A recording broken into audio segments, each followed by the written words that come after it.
7 years old, 6 minutes, and a mountain that left no trace. On June 14, 1969, deep within the highland meadows of the Great Smoky Mountains, a harmless family tradition turned into the most baffling disappearance in national park history.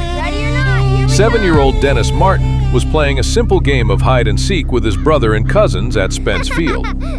Dressed in a bright red shirt, he ducked behind a single bush, planning to jump out and startle the adults. It was a 6-minute window. When the other children emerged laughing, the meadow fell dead silent.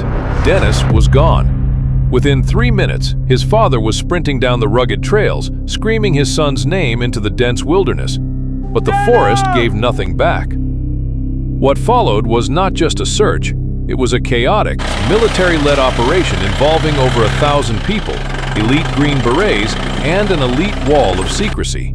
Because miles away, a chilling eyewitness heard a sickening scream and saw something running into the shadows. Within hours of Dennis vanishing into the brush, the heavens opened. A historic, blinding downpour slammed into the Great Smoky Mountains, dropping nearly 3 inches of torrential rain in a matter of hours.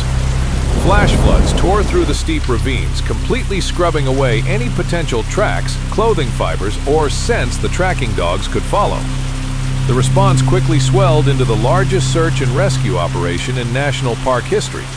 Over 1,400 personnel, including park rangers, local police, and heavily armed National Guardsmen, descended onto the treacherous, mud-slicked peaks. But then, the nature of the search took a deeply unsettling turn. Flying in via military transport, heavily equipped members of the U.S. Army Special Forces, the Green Berets, arrived on the scene. Strangely, they bypassed standard civilian rescue protocols entirely.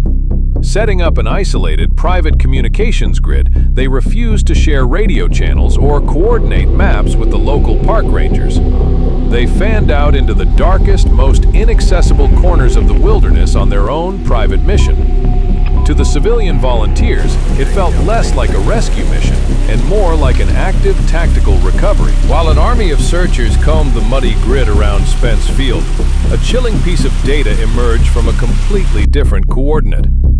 Miles away, deep along the rugged trails of the Rowan's Creek drainage system, a tourist named Harold Key was hiking with his family. The downpour hadn't yet started, but the deep woods felt heavy and quiet.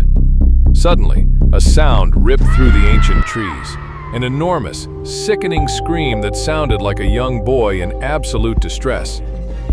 Key froze, looking intently through the thick brush. What he witnessed next would haunt the investigation forever.